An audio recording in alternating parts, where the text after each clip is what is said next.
All right. All right. Excel, let me just make sure captions are going. So feel free to take it away. Very good. Thank you so very much, Mike. Hello, everyone. Thank you for joining today for this conversation with Matt Atter from Vispero. My name is Axel Leblois, and I am the president of G3ICT, which is the organizer of the M-Enabling Summit, due to be starting in a few weeks, October 24, 25, and 26 in Arlington, Virginia, next to National Airport in Washington, D.C. So today we would like to explore with Matt a couple of trends and important news that are happening around the M-Enabling Summit. And Matt, I wanted to first tell you how very much we appreciate your participation and support for so many years in the M-Enabling Summit.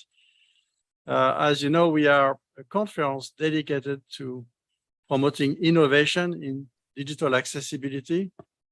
And we do so by ensuring that all key stakeholders, advocacy organizations, industry leaders, assistive technologies, and enterprises and organizations that actually deploy information technology and web services can participate and actually share their experience, and together come up with some new ways of doing things that further improve on digital accessibility. And so this year we have quite a few leaders showing up. Vispero is one of them, of course, and Matt, as usual, we expect you to be at the summit, very much an important player. There is plenty of time to register still, so please go to the M-Enabling website, m-enabling.com, and we really very much look forward to seeing many of you there. Matt, you have been a leading force in the assistive technology field, and I wanted to start this discussion by asking you to tell us a bit about yourself and the work that you do at Vispero, which is global in nature and very deep in terms of technology solutions. No, thanks, Excel. This is great to be here with you, and really looking forward to the summit. You know, we're just a little over a month, or just under a month away. So I'm very excited about it. Love to have it back in DC. It's a great location for it. And as you mentioned, my name is Matt Ader. I'm the vice president at Vispero, and I've been with Vispero for about 8.5 years, or the conglomerate that is Vispero and the different brands. And for those who don't know, the brands that you probably most know would be Freedom Scientific and formerly the Paciella Group, now known as TPGI or TPG Interactive. We also have Optelec and Enhanced Vision. So you have three brands that fall into the assistive technology field, and they make technology for people who are blind and low vision. And then, of course, the accessibility firm TPG Interactive is our consulting arm that helps organizations solve accessibility issues, and not just for blind and low vision, but spread across all disabilities, as most would experience for other disabilities as well. The neat part about these organizations and the touch point here is that, you know, having an organization that has both the assistive technology and the accessibility expertise allows us to reach the users slightly different when we're trying to explore accessibility related solutions, because we have the automatic touch point to the blind community through the assistive technology. And so for those who don't know, Freedom Scientific, the brand Freedom Scientific, makes JAWS for Windows and Zoom Text, which are the two leading assistive technology products for blind and low vision. And you know, having that expertise nearby the folks at TPGI, so that when, you know, a company's trying to solve accessibility related issues, they they can also figure out from an assistive technology point of view how some of these things may work as well. And in how many countries do you operate now, right now? Oh, Everywhere it's I go, over, it's over 70. I'm not sure the exact number. And I think we have over 200 and it's between 270 and 280 dealers around the world who support and distribute our technologies. And then of course the TPG Interactive employees are spread out around the world as well. It's really truly an amazing network of experts around the world. That's just an extraordinary strength for your company. We have lots to talk about at the Enabling Summit, but from your perspective, what are you looking forward to about the summit this year that seems to be the most important or interesting from your perspective? Well, after being partially locked up for a couple of years, I think one thing that's nice is just getting back more in person. And every time we get another year goes by, we're getting more engaged with the community again. And I think that as much as virtual has been a blessing for some and definitely helps in the disability community, having virtual content be able to be accessible and be reachable if people can't travel. There's still the beauty of being with people. And, you know, one of the things that we chose to sponsor at the summit was a reception cocktail hour, because that's what I think is one of the best things that we get out of the summit. I mean, the content's great, but just the overall networking and the meeting of new people and seeing old friends and talking about things, you know, one-on-one or within groups is just fantastic. And so, you know, being in the kind of, you know, spotlight here in, I don't know if they still call it Disability Awareness Month. I think it is in October. Being in October, being in the fall, whereas, you know, we're so used to some of the conferences around the United States that are in the spring and they're in the summer, but, you know, having one that's in the fall where we can get back in touch with people, I think is just awesome. Well, thank you. That's exactly our experience as well. We find that there is a huge eagerness of people now to get together again in person. It's not always easy for everyone, but it's progressively coming back. And you know, this year we expect probably like 50% growth over last year in terms of number of attendees. And as business travel, you know, comes back to what it used to be, I think we'll see in-person events becoming more and more venues where people interact and do things together and build the future together. And that's really very encouraging. And if you had an advice for first-time attendees, what would you tell them when they come and join the Enabling Summit? Well, being a local person, the one recommendation, if people are local to that area and come, if you can stay near or at the hotel, there's so much value in the networking side.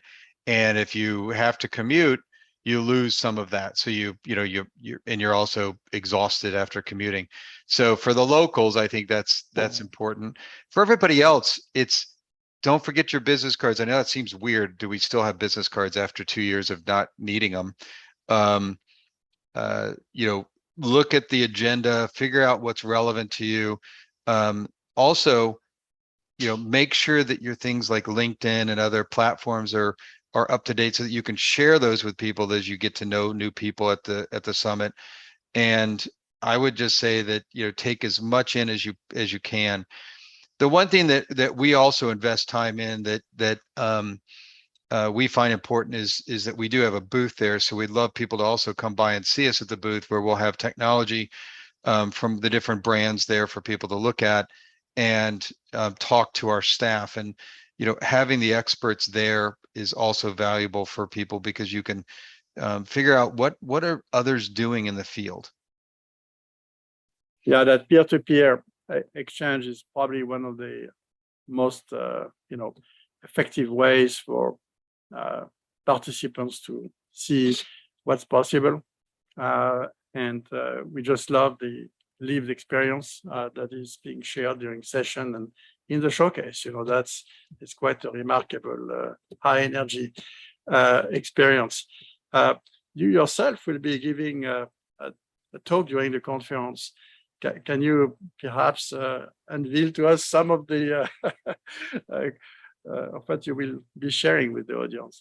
Well, so I'm that unique person from a business side of accessibility and assistive technology, and an advocate, being blind myself. So there's a panel that we're going to be doing it's advocates' perspective on the future innovation of digital accessibility, not assistive technology, but digital accessibility. And I may have gotten the words backwards in a couple of those areas, but it's a long title. But the key is to get the perspective of the community, and where is digital accessibility going to go in the future? Where does it need to go to serve the public? And so I think it's a great opportunity for people to speak about how do we get more connected with the user community. We spend a lot of time in the world of compliance, of checking a box, or saying that something is compliant. But the opportunity in the future, the way I kind of see it, is that we need to get feedback from the user and understand what the barriers they're having. Compliance, like I said, is a checklist. It's important. We should continue to do it, but we instead of focusing on that first, the road to success is really understanding the user's perspective of it. And what we'll end up finding out is that users aren't as technical as the people making the products. And so sometimes they struggle with the types of technology that are being built. One question for you is, this year we have what's called innovation sprints, and those are online discussion starting about a month before the summit, so they just started. And one of the themes is on how to scale up end user feedback to folks who have websites or actually build technology. And so we saw with great interest the JAWS Connect announcement, and I want to ask you a bit more about JAWS Connect. We perceive to build up on your previous comments that there is a gap in the marketplace, in that the digital accessibility marketplace, if you will, is somewhat imbalanced, in that users, customers can't really easily today provide feedback on product and services. And so we see this type of product or initiative as crucial to the further improvement of digital accessibility across all sectors and all type of organizations. So if you can tell us a bit more about JAWS Connect, how it works, and how it may actually help in that regard. Well, this is a beautiful connection between two divisions or two companies, because you have the JAWS product over here that's being used by a user, and then you have a company who deals with it, digital accessibility, being TPGI. And so the collaboration between the two organizations to develop this feature was great. And what's neat about it is there's no code needed on the web page. A lot of companies struggle over, do I want to add some line of code to be able to provide a link on every page to provide this feedback? As long as the page is registered with JAWS Connect through TPGI, then when JAWS loads, it grabs a list of pages. And so it makes it a great way for us to be able to make it easy on the customers to onboard these solutions as well, because a lot of people say, well, I just don't have the manpower, can't take the time to do those things. So when a JAWS user hits a page that allows this type of feedback, they'll be notified that feedback's available through JAWS Connect. They can press a key, type in their feedback to the web owner, the website owner, and that content or that feedback gets sent back into a database for them to be able to review the kinds of issues or concerns that people are having. What's neat about it is that, you're going to learn really quick what the level of expertise your users may have, because the feedback is going to be such a range because of the types of skills that people have, and potentially the technology they have. You're going to find people still using older browsers, older computers, and things like that as well.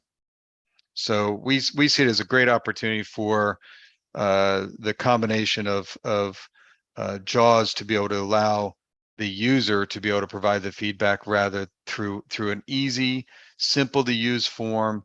They don't have to go search the website for a feedback form. They don't have to go through a CAPTCHA or anything like to provide feedback. It's just straight up submit the form and you're done.